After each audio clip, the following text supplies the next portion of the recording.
Jacob Juma Lukoba, mfanyabiashara mashuhuri akiwa na umri wa miaka 45, alitabiri kifo chake kwenye mtandao na hata kuwataja wale aliokuwa akiwashuku.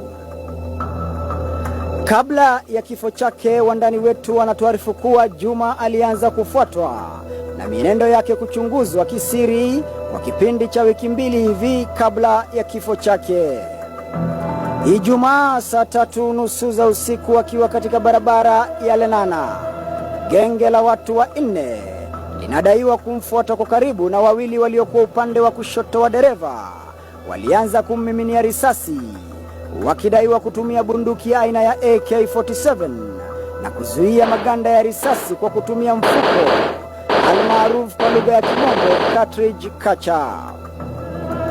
Mfuko ambao kwa kawaida hautumiwi na majambazi ila maafisa walioidhinishwa na serikali.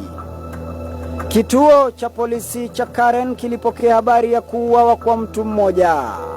Muda mfupi baadaye, mtu huyo aliyepatikana akiegemea upande mmoja alitambulika kama Jacob Juma.